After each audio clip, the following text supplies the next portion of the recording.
소중한 나 무한 행복.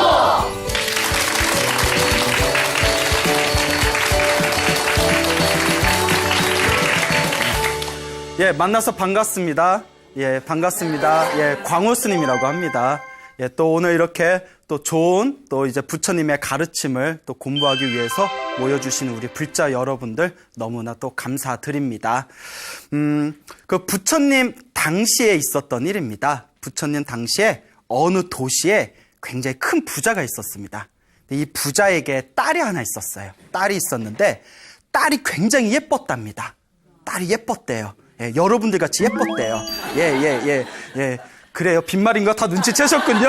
표정 보니까 에이 뭐 이런 분위기예요. 예, 굉장히 이제 예쁜 딸이 있었는데 딸이 이제 너무 예쁘니까 나이가 이제 다 찼을 때 우리 딸을 어느 집안에 어느 젊은이에게 어느 좋은 사윗감에게 우리 딸을 맡길 것인가 이제 고민을 합니다. 그리고 딸이 혹시 좋지 못한 남자하고 연애할까봐 방에다 가둬버렸어요. 집에다 가둡니다. 예. 그런데 그 집안에 그 굉장히 큰 부자였거든요. 그러니까 하인이 많아요. 그 집안에 하인이 많은데 그 중에 젊은 남자 하인이 있었어요. 그런데 잘생겼어. 또 남자 하인이 잘생겼어. 대충 필이 오죠? 예? 뭔가 분위기가 심상치 않은. 그럼 맨날 집에나만 갇혀 있는데 그 집안에서 볼 수 있는 거는 누구밖에 없어요. 하인들밖에 없어요. 가족하고 하인들뿐이 없는데 그 젊은 남자 하인하고 이제 눈이 딱 맞게 됩니다. 그리고 이제 부도덕한 부정한 이제 행위를 저지르게 됩니다. 예, 이제 부정한 행위를 저질렀대요. 이제 둘의 이제 그 어떤 사랑의 막 열정이 막 무럭무럭 활활 이제 불타오르고 있을 때 딸이 그 하인에게 이렇게 이야기합니다. 우리 부모님이 우리 관계를 알게 되면 우리 죽을지도 모른다. 그런데 꼬리가 길면 밟힌다. 근데 우리 차라리 우리 이렇게 서로 사랑하는데 사랑만 있으면 어디 가든 살 수 있지. 예, 아직 인생을 몰라요. 그냥 사랑만 있으면 어디든 살 수 있지. 살아보니까 사랑 갖고는 다 안 되죠. 예, 그 다들 저거 벌써 인생을 많이 아셨나 보네. 젊은 사람들도 있는데, 예, 우리 사랑만 있으면 되잖냐. 우리 도망가서 야반도주에서 우리끼리 어디 이제 시골 같은 데 가서 숨어 살자. 그 이제 자기가 가지고 있는 폐물들을 주섬주섬 모아가지고 그 이제 하인하고 같이 이제 도망을 갑니다. 그리고 도망을 가서 그 어느 시골 마을에 몰래 숨어서 이제 둘이 알콩달콩 살아요.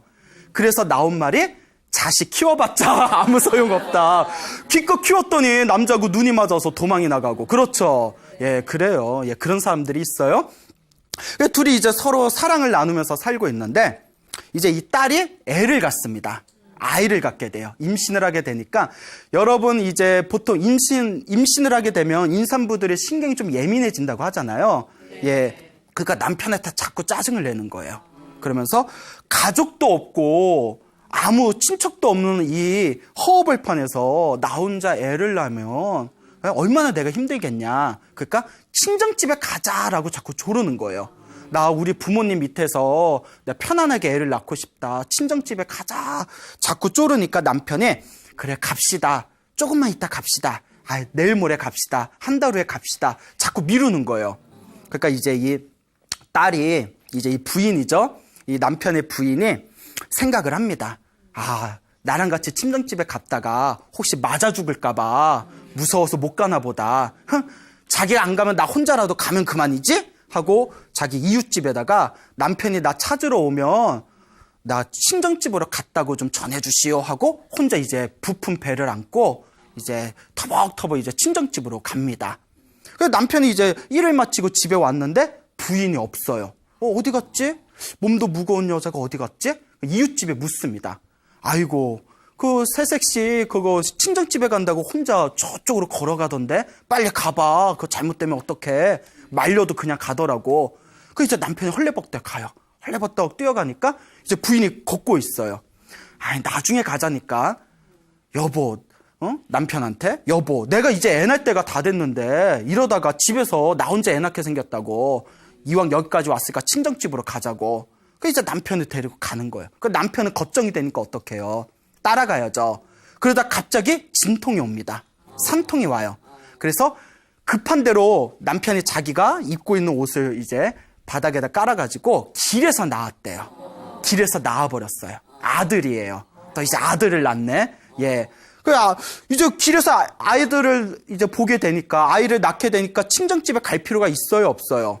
없죠. 그 남편이 원래 애 날려고 친정집 가고 싶은 거였는데 애도 낳았으니까 몸도 안 좋고 집에 가서 우리 산후 조리합시다. 그 이제 부인을 다시 데려갑니다, 집으로. 그래서 길에서 낳았다고 해서 이름을 빤타카라고 줬대요. 빤타카. 그게 길이란 뜻이래요.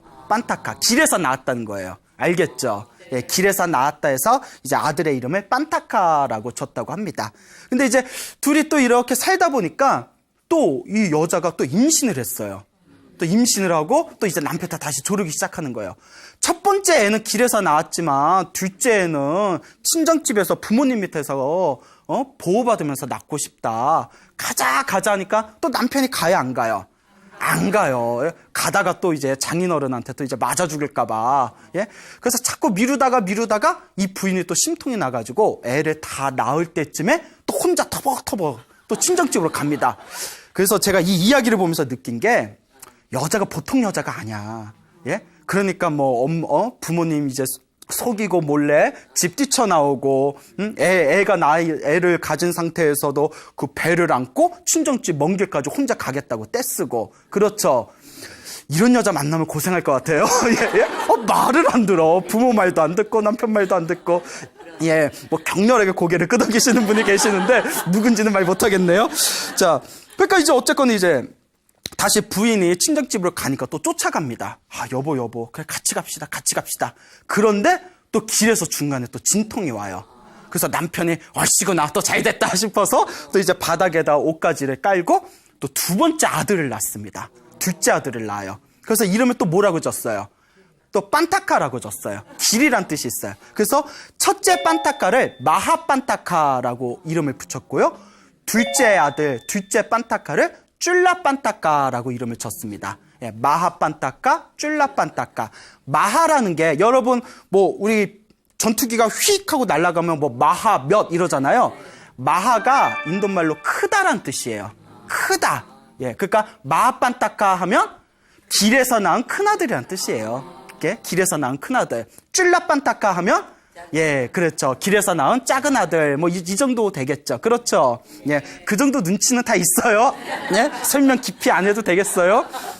자, 그래서 이제 마하빤타카하고 쫄라빤타카가 이제 부모님 밑에서 이제 무럭무럭 자라는데, 첫째 아들 마하빤타카가 집에 와서 엄마한테 이제 질문을 던집니다.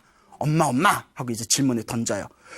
다른 집 애들은 다 친척이 있고 할머니, 할아버지가 있는데 왜 우리는 한 번도 할머니, 할아버지 얘기도 안 하고 왜 친척들 이야기를 안 하냐고. 우린 친척 없냐고. 그러니까 어머니가 그런 애들 부러워하지 말아라. 네 외할아버지야말로 저 큰 도시에서 가장 큰 부자시다. 그곳에 가면 친척도 엄청 많다. 다른 애들하고 요 시골집 애들하고 비교할 바가 아니다. 그러니까 한마디로 금수저예요, 금수저. 예? 숨은 금수저네. 예? 그러니까 요 마하빤타카가, 우리도 첫째 아들 마하빤타카가 봐조르는 거예요. 우리도 어디 가자고. 그렇죠. 할아버지 집에 가자고. 친척도 보고 싶다고 계속 조르니까 요 엄마도, 그러니까 요 딸도 부모님 생각이 나는 거예요. 그렇잖아도 오랫동안 못 보고 부모님 생각이 나고 하니까. 근데 남편이 가자고 하면 안 갈 것 같아요. 그래서 이제 꾀를 냅니다. 남편한테, 여보, 첫째 아들이 이제 철이 점점 들어가면서 자꾸 친척들 보고 싶다는데 설마 우리 때려 죽이게 하겠어. 우리 잡아먹기라도 하겠어. 애까지 둘이나 낳았으니 한번 가서 우리 부모님한테 인사 좀 드립시다. 다 이렇게 남편을 꼬십니다. 예? 그러니까 남편이 곰곰하게 이렇게 생각을 해보는 거예요. 그래서 다음과 같이 결론을 내립니다. 나는 솔직히 갈 수 없다. 나는 솔직히 당신 아버지가 너무 무섭다. 하인이었잖아요. 집까지는 내가 안내해 주겠다. 그래서 이제 집까지 같이 갑니다. 그래서 자기가 원래 있었던 고향까지 이제 남편이 애들 둘을 데리고 부인하고 함께 이제 그 집에 가요. 그리고 이제 남편은 뒤로 빠져 있고 이제 딸이죠. 그 딸이 이제 엄마를 너무 보고 싶어가지고 친척한테 부탁을 해서 이제 편지를 보냅니다. 부모님 뭐 전상서 뭐 이 정도 되겠죠? 예? 부모님 가슴 아프게 제가 몰래 도망가서 너무 미안합니다. 어엿하게 손주 둘을 데려왔으니 좀 만납시다라고 부탁을 해요. 그러니까 이제 그 부모님 되는 그 부잣집 부모님 되는 분들이 다 그 편지를 보고는 여러분 같으면 봐요, 안 봐요? 봐요? 아, 다들 마음이 좋다. 예? 안 본다 있어요? 안 본다? 아, 다 보시는구나. 어차피 딸이 죽었다고 우린 생각했다. 우리 가슴에 이렇게 못을 박은 딸년을, 책에는 딸년이라고 돼 있어요? 화가 났나 봐요. 딸년을 내가 무엇하러 보랴. 안 본다. 이렇게 이제 결심을 합니다. 정말 화가 났나 봐요. 그러면서 그런데 애들은 무슨 죄가 있냐. 그게 이제 손주 생각은 나는 거예요. 애들은 무슨 죄가 있겠냐. 그러니까 우리 딸한 그래도 딸이니까 딸하고 그 사위였던 하인이었던 사위에게 좀 돈을 주고 니들끼리 잘 먹고 잘 살아라 보내고 애들을 우리가 부양하자. 예, 그래서 이제 딸을 만나게 됩니다. 그래서 딸한테 이렇게 좀 거액의 돈을 주고 드라마에서 나오죠. 이거면 돼? 뭐 이런 게 있잖아요. 이거면 돼? 평생 사는데 부족하지는 않을 거야. 뭐 이런 거 있지 않습니까? 예? 딱 이렇게 봉투를 주면서, 예? 자, 그 애들은 우리가 맡겠다. 손주는 우리가 맡아서 잘 키울 테니 너희들끼리 잘 먹고 잘 살아라. 그렇게 이제 헤어집니다. 그리고 이제 그 딸도 이제 그래, 우리하고 같이 사느니 요 큰 도시에서 우리 아버지 어머니 밑에서 좋은 교육 받아가면서 여기서 호화롭게 사는 게 아이들한테도 좋겠다 싶어서 애들을 맡기고 이제 그 딸과 하인이었던 사위는 이제 멀리 떠나게 됩니다. 예, 좀 어떻게 보면 좀 매정하죠. 네, 그래. 자, 그런데 이 마빤타카와 쫄라빤타카가 이제 할아버지의 자상한 보호 아래에서 이제 무럭무럭 자라게 됩니다. 근데 이제 둘째였던 쫄라빤타카는 나이가 어렸지만 이제 마빤타카는 어느 정도 이제 철이 들었잖아요. 첫째인 마빤타카가 할아버지하고 항상 절에 가서 부처님 법문을 들었대요. 그러니까 할아버지가 독실한 불자였나 봐요. 독실한 불교 신자였나 봐요. 마빤타카가 몇 년 동안 할아버지를 모시고 계속 절에 가서 법문을 듣다가 부처님 법이 너무 좋은 거예요. 부처님 법문이 너무 좋고 부처님의 가르침이 너무 좋아서 결심을 합니다. 할아버지, 머리를 깎고 출가하겠습니다. 제가 스님이 되겠습니다. 허락해 주십시오. 야, 여러분들 같으면 허락해요, 안 해요? 안 해요. 뭐야? 아, 불자 아니야? 왜 안 해? 예? 예? 그러면 나 허락해줘 우리 부모님 뭐가 돼요? 예? 예? 자, 그 허락해 주십시오 하니까 독실한 불교 신자였던 할아버지가 흔쾌하게 허락을 합니다. 아, 우리 집안에 스님이 나온다면 정말 우리 가문의 영광이다. 오히려 고맙다. 그래, 부처님 밑에 출가해서 열심히 수행해라. 그래서 첫째 마반타카가 이제 출가를 해서 부처님 밑에서 열심히 수행을 해서 깨달음을 얻은 성자가 됩니다. 예, 깨달음을 얻은 성자가 돼요. 깨달음을 얻었으니까 마음이 항상 어떻게 하겠어요? 항상 고요하고 평온하고 항상 행복하겠죠. 예, 그래서 우리가 깨달음을 구하는 거예요. 항상 24시간 매일매일 행복하게 살 수가 있습니다. 깨달음을 얻으면. 그래서 항상 홀로 행복한 깨달음의 세계에서 논을다가 문득 집에 두고 온 둘째 생각이 납니다. 아, 나의 하나뿐이 없는 동생 쫄라판타카도 나와 같이 깨달음의 행복을 누렸으면 너무 좋겠다. 이제 할아버지를 다시 찾아갑니다. 할아버지, 둘째 쫄라판타카도 제가 출가시키고 싶습니다. 허락해 주겠습니까? 그 할아버지가 이제 손자가 아니라 스님이잖아요. 아이고 스님이 둘째도 데려가서 출가시키겠다고 하면 우리 진짜 집안의 영광이 아니겠습니까? 제가 더 이상 소원이 없겠습니다. 그리고 이제 둘째 쫄라판타카도 이제 출가를 시키게 돼요.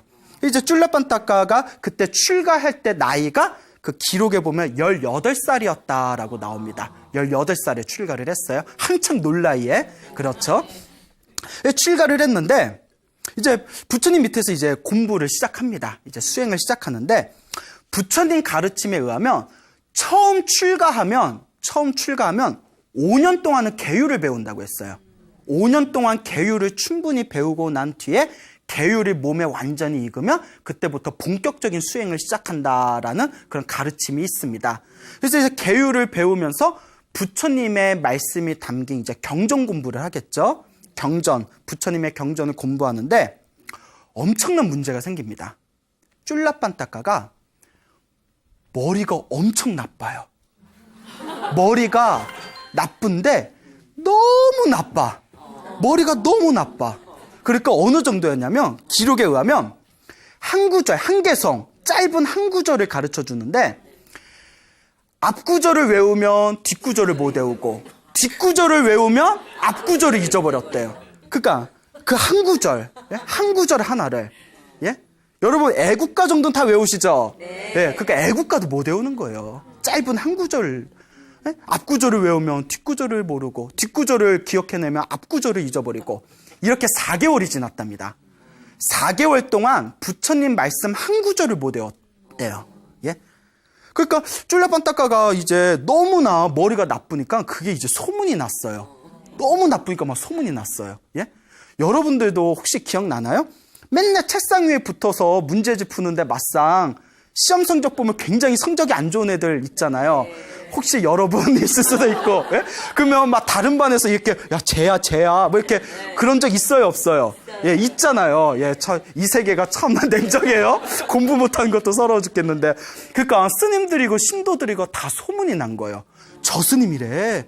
출간 지 4개월이 됐는데 한 구절도 기억을 못한대. 어머, 웬일이야, 막 이러면서. 그러니까 형이 마빤따까는 깨달음을 얻은 성자잖아요. 그러니까 이제 둘째를 부릅니다. 쫄라빤따까를 부릅니다. 내가 너를 출가시켰지만, 내가 너를 출가하도록 권유를 했지만, 네가 여기에 더 이상 있어봤자 스님들과 신도들의 그 조롱거리만 되고 또 우리 부처님 가르침에 누만 끼칠 것 같다. 그러니 그냥 나가라. 어차피 우리 집 잘 살잖냐. 할아버지 곁으로 가서 그냥 집안일 잘 보고 머리 기르고 세속에서 복이나 지으면서 살아라. 그렇게 이제 돌려보내고자 합니다. 근데 쫄라빤따까는 머리가 나빴지만 불교가 너무 좋은 거예요. 부처님이 너무 좋고 부처님의 가르침이 너무 좋고 스님들이 너무 좋은데 나가라고 하니까 막 눈물이 펑펑 쏟아지는 겁니다. 그래서 나가라고 하는데 차마 멀리 나가지 못하고 그 젊은 밖에서 막 눈물을 흘리면서 엉엉 울고 있는 거예요. 나가기 싫어서. 여러분들 같으면 나가라고 하면 아이고 잘됐다. 아유 절에 있으니까 맨날 벽만 보고 앉아있고 재미 하나도 없는데 잘됐다 싶을 거예요. 그렇죠? 또 내라고 하는 분이 있어요. 어딜 가나 또 있어요. 그러니까 이제 눈물이 펑펑 쏟으니까 이제 부처님이 신통력으로 그 상황을 다 꿰뚫어 보십니다. 쫄라빤따까를 제도할 수 있는 인연이 찾아왔구나. 그 부처님을 다 꿰뚫어 보시는 거예요. 그 부처님이 이렇게 젊은 앞으로 나옵니다. 일부러 다 아시면서 모르는 척, 일부러 스치듯, 다 스치듯 안녕이라는 얘기 들어보셨죠? 그 스치듯 쫄라빤따까야 이러면서 다 보는데 부처님은 다 알고 계시면서도 일부러 질문을 던집니다. 쫄라빤따까야, 왜 그렇게 눈물을 흘리면서 슬퍼하고 있느냐? 그 쫄라빤따까가 솔직하게 얘기를 합니다. 부처님, 제가 부처님의 경전 한 구절을 4개월 동안 외우질 못하니 저의 형이 너무 답답해서 부처님께 누를 끼치지 말고 어서 나가라 라는 이야기를 듣고 너무 슬퍼서 눈물을 흘리고 있습니다. 부처님, 저 너무 나가기 싫은데 어떻게 하면 되겠습니까? 이럴 때 나오는 전문 용어가 두 글자가 뭐죠? 배째잖아요. 배째. 나 못 나가. 배째. 뭐 이래도 이런 방법이 있잖아요. 그러니까 이제 막 못 나가겠다고. 부처님 저 나가기 싫은데 어떡합니까? 그래서 그러니까 이제 부처님께서 쫄라빤따까야 다 이렇게 이제 머리를 쓰다듬으면서 내가 너를 제자로 받아들였는데 누가 너를 내쫓는단 말이냐? 내가 허락하지 않았는데 누가 너를 절 밖으로 내보낸단 말이냐? 너는 나의 제자이니 나의 말을 따르면 된다 라고 말씀을 하시는 거예요. 그러면서 부처님께서 세속에 나가서 결혼하고 돈 벌고 살아봤자 무슨 이득이 있겠느냐. 막 이러시네요. 무슨 이득이 있겠느냐. 부처님의 법 안에서 수행을 하면서 깨달음을 구해야 된다 하면서 직접 쫄라빤따까의 손을 탁 붙들고 이제 절 안으로 들어가십니다. 그리고 부처님이 쓰시는 방 안으로 다 이렇게 데려오신 뒤에 깨끗한 천 조각을 하나 주셨대요. 헝겊 조각, 깨끗한 아주 하얀 천 조각을 다 주면서 이제부터 아무것도 하지 말고 저를 구석구석 닦으면서 때를 벗기자, 때를 닦자, 때를 닦자, 때를 벗기자, 이것만 계속 외워라. 예? 때를 벗기자, 때를 벗기자. 이것만 외워라. 그거는 할 수 있잖아요. 그러니까 이제 속으로, 아유, 내가 공부 못하니까 이제는 그냥 노가다 시키나 보다. 예? 또 이렇게 생각할 수도 있을 거예요. 뭐, 아닌가? 예? 걸레가 아니라 깨끗한 첨조각을 집어든 뒤에 법당에 가서 부처님이 시키셨으니까 계속 닦으면서 때를 벗기자, 때를 벗기자, 때를 벗기자. 계속 이렇게 염송을 합니다. 계속 닦다가 이제 걸레를 뒤집어야 되잖아요. 천조각이 이렇게 봤는데 하얀 천조각이 어떻게 됐겠어요? 시커매졌어요. 순간 깜짝 놀란 거예요.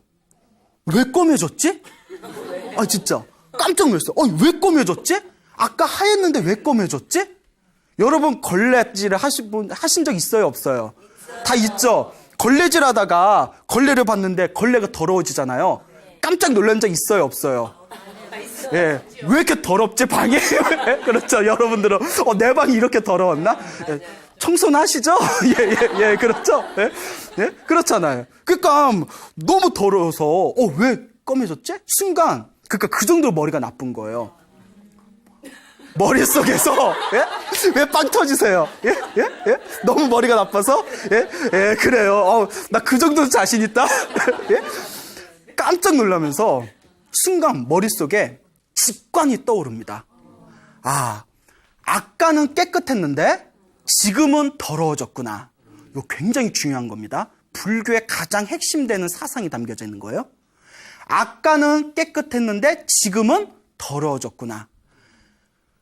바닥을 닦으니 더러워졌구나. 아무리 깨끗해도 어떤 조건에 의해서 더러워졌구나. 모든 게 조건 따라 일어나고 조건 따라 사라지는구나. 고정된 실체가 없구나. 고정된 실체가 없으니 모든 것은 변하는 것이구나. 모든 것이 변하니 집착할 게 있다 없다. 그 순간 마음의 모든 집착이 사라졌대요. 그 하나에. 여러분들은 아유 내가 쟤보단 낫겠다 웃고 있었을 때 그 사람은 깨달음을 얻은 거예요. 예. 리액션 너무 좋아요. 예? 우와, 예. 그래요. 여러분들 지금까지 막 수년 동안 걸레질을 했을 텐데 느끼지 못한 걸 느끼게 된 겁니다. 이렇게 깨끗하지만 고정된 실체가 없구나. 고정된 실체가 없다는 거는 변한다는 것이구나. 변하는 것은 집착할 필요가 있다 없다. 집착할 필요가 없다 하고 모든 집착이 와르르 무너집니다. 그런 깨달음의 직관이 떠올랐을 때 부처님이 나의 제자 쫄라빤따까가 드디어 깨달음의 인연이 찾아왔구나 하고는 신통력으로 쫄라빤따까 앞에 짠 하고 나타납니다. 서프라이즈 뭐 이러면서 놀랬지? 뭐 이러면서 눈앞에서 확 광명을 일으키면서 그와 같다 쫄라빤따까요.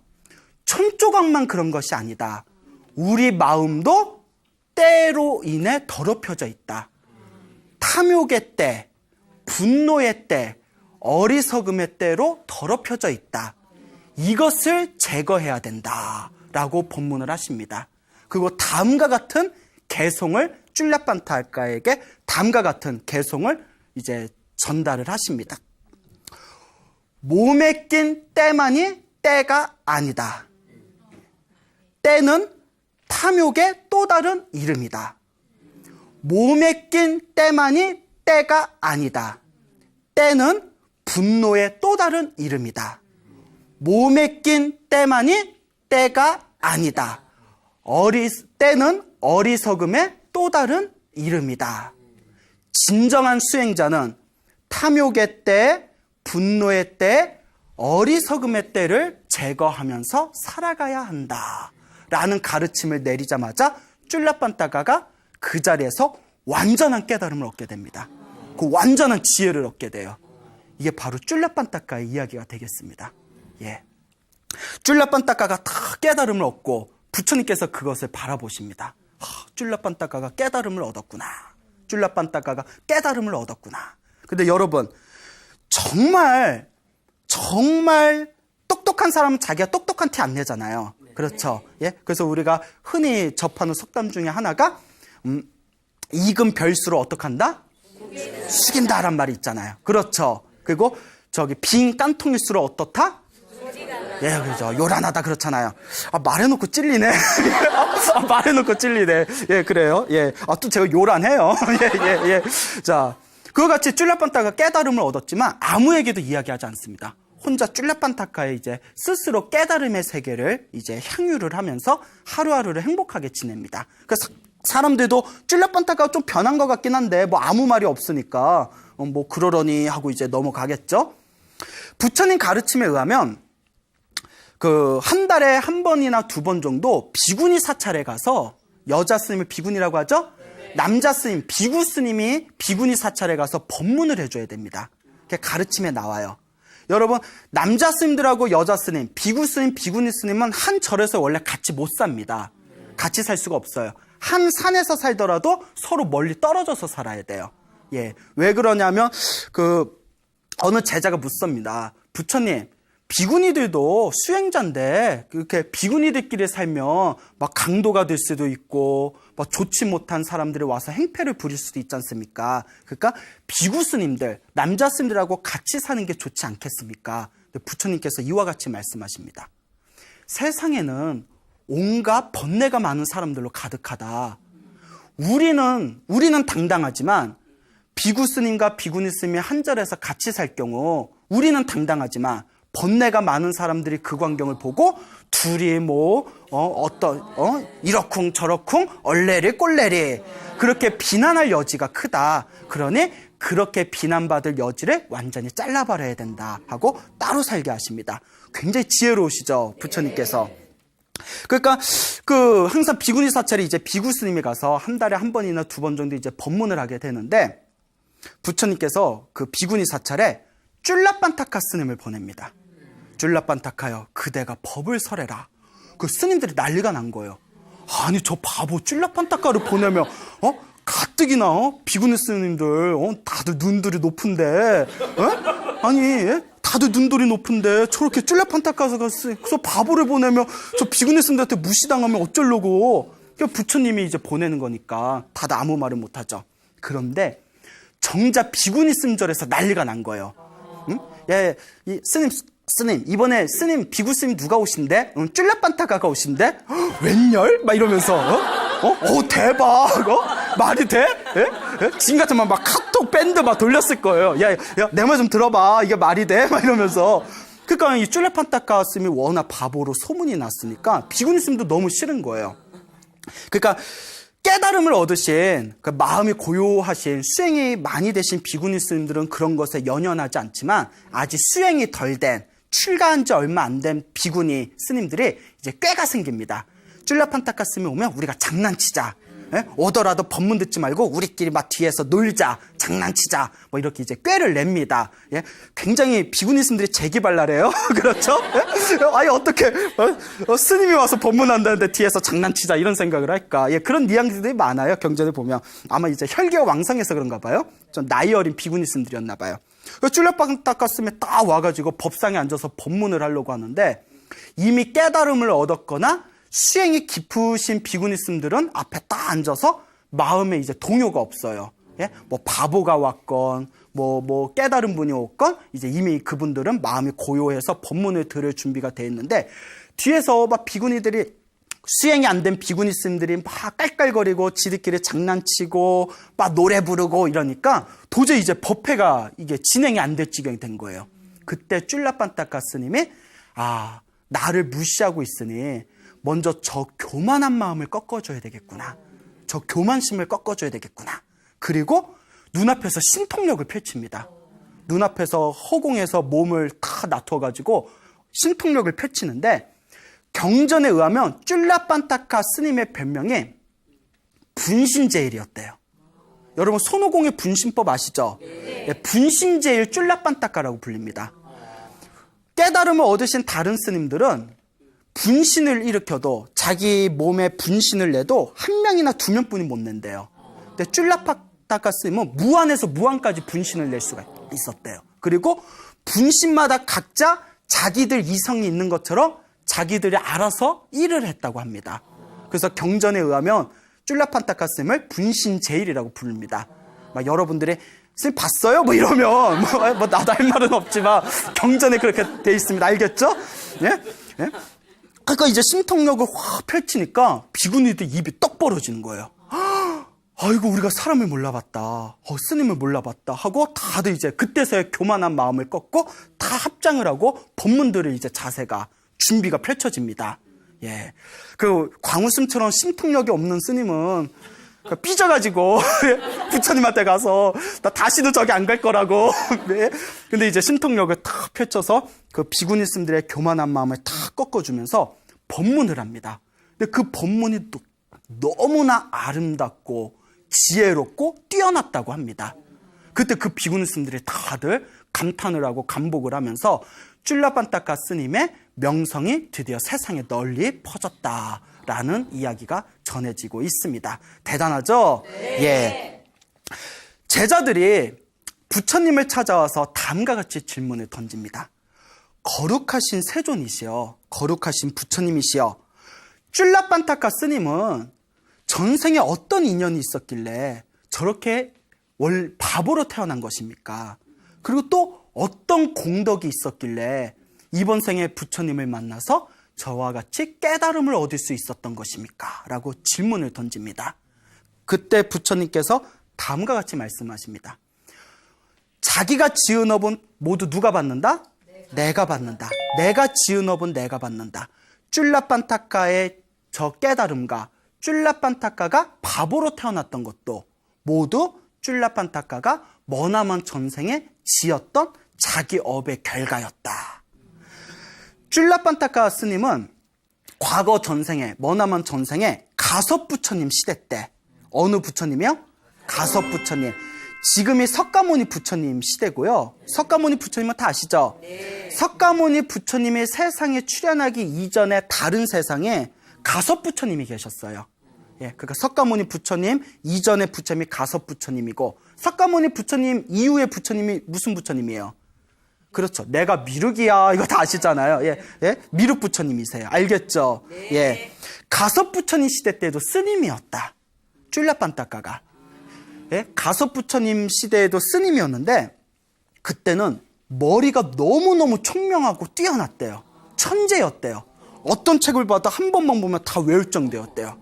부럽죠? 네. 근데 왜 이번 생에 바보가 됐을까요? 예. 자기보다 머리가 나쁜 스님들 보면서 비웃었대요. 비웃고 무시하고 멍청하다고 놀렸대요. 그 교만의 업으로, 무엇의 업으로? 교만. 그 교만함의 업으로, 다른 사람들에게 멍청하다고 상처 준 그 교만함의 업으로 이번 생에 어떤 과보를 받은 것이다? 멍청한 과보를 받은 것이다. 바보가 된 과보를 받은 것이다. 그러니까 사람, 뭐 실수한 사람 보고 얼레리 꼴레리 막 이렇게 놀리면 돼요, 안 돼요? 안 돼요. 예, 알겠죠? 그 교만함의 업이 그렇게 무섭습니다. 예? 그러면 어떻게 해서 깨달음을 얻게 된 것이냐?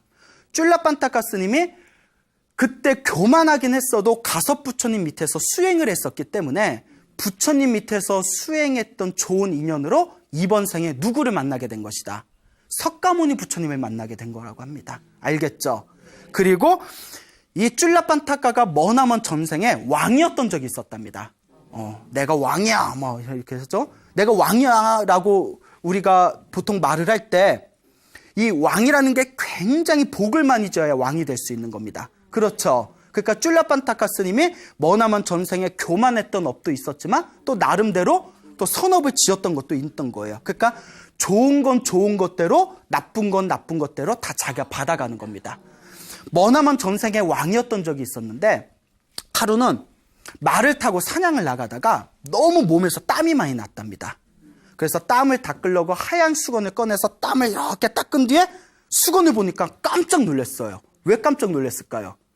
더러워져서. 예, 더러워져서. 예? 그 전생이나 그때나 뭐 이때나. 예? 수건이 왜 이렇게 더럽지? 아, 땀을 닦으니까 하얀 수건이 더러워졌구나. 모든 건 인연 따라, 조건 따라 일어나고 조건 따라 사라지는구나.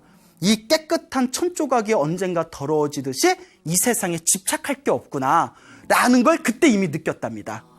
그때 느꼈던 모든 것이 덧없다라는 통찰의 지혜로 부처님이 그때 전생을 꿰뚫어 보시고 쫄라빤따까에게는 이 수건, 이 천조각을 주고 바닥을 닦아서 집착을 없애는 방법을 써야 되겠구나 라는 것을 석가모니 부처님이 다 꿰뚫어 보셨다는 거예요.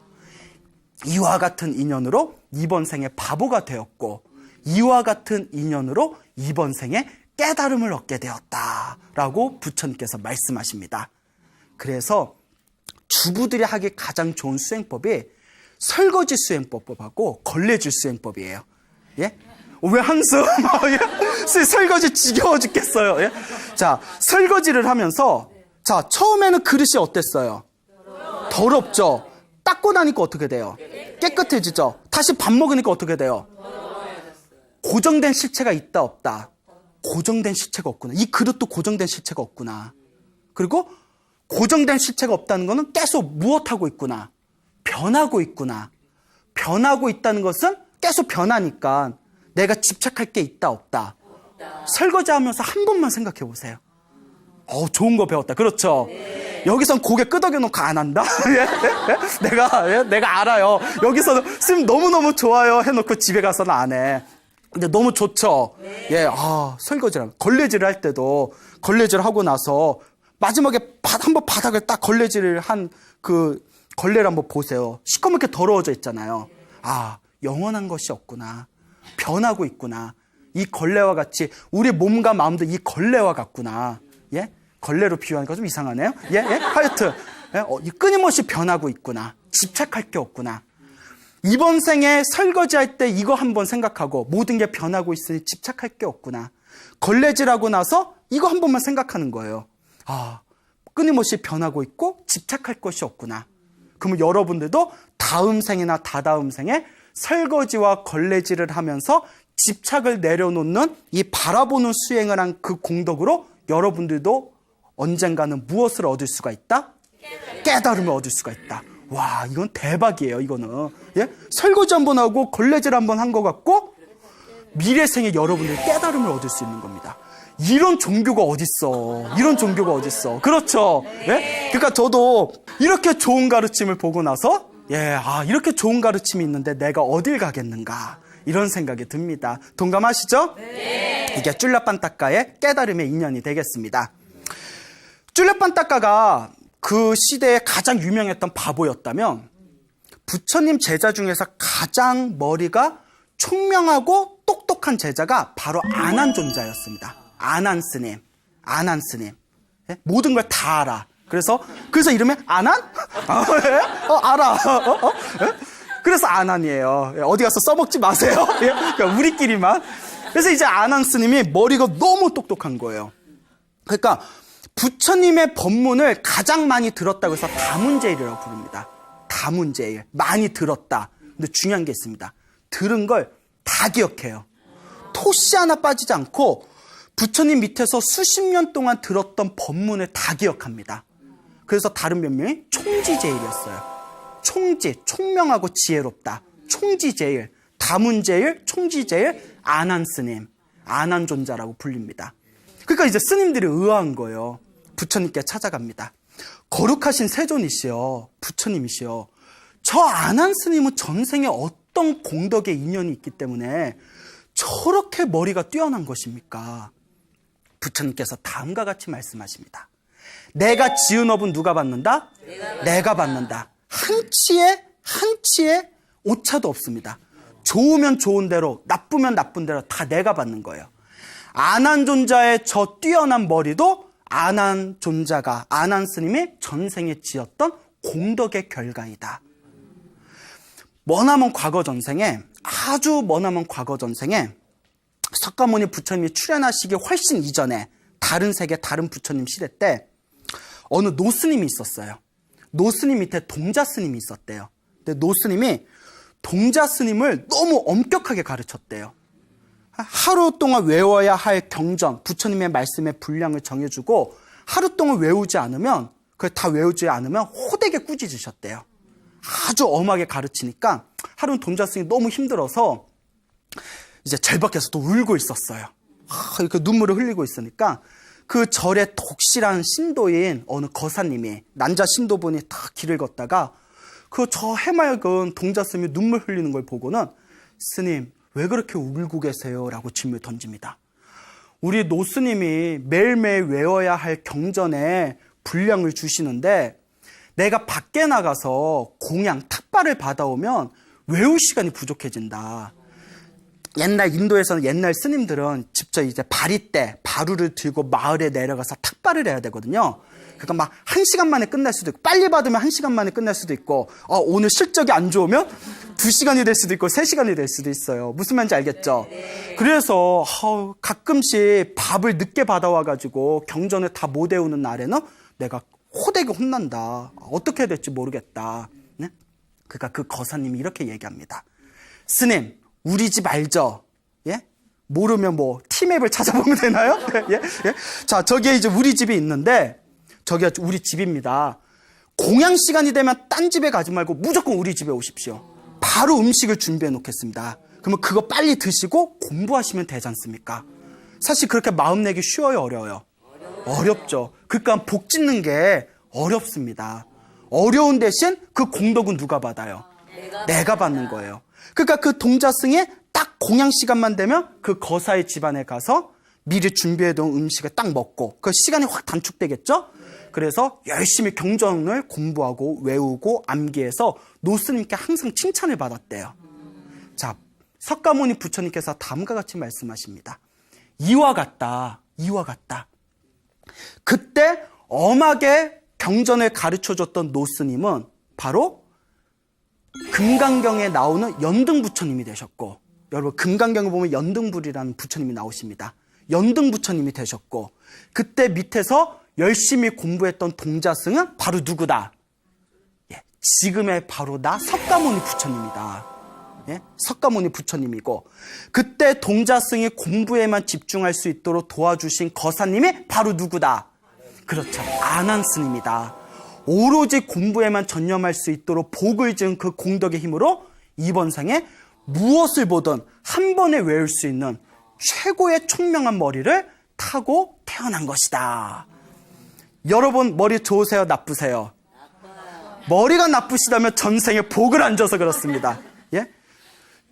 만약 나의 머리가 나쁘다면 전생에 교만한 마음으로 누군가에게 멍청하다고 욕을 했을 수가 있습니다. 무슨 말인지 알겠죠? 여러분, 오늘 주리반특가의 이야기와 쫄라반타카, 한문은 주리반특가세요. 아난스의 이야기를 통해서 여러분들이 내 스스로 내가 지은 복과 선업과 공덕의 힘이 얼마나 강력한 것을 한번 스스로 사유해 보시길 바랍니다. 이번 생에 살아가시면서 여러분들 마음에 있는 교만의 때를 말끔하게 제거하시길 바라고, 그 아난스의 정생 이야기와 같이 여러분들 스스로 자그마한 복이라도 여러분들이 스스로 복 짓고 선업 짓는 공덕의 삶을 사시기 바랍니다.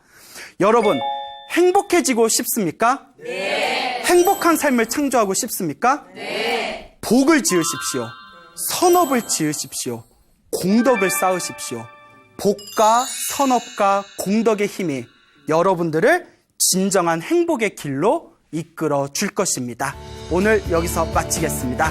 소중한 나 무한행복.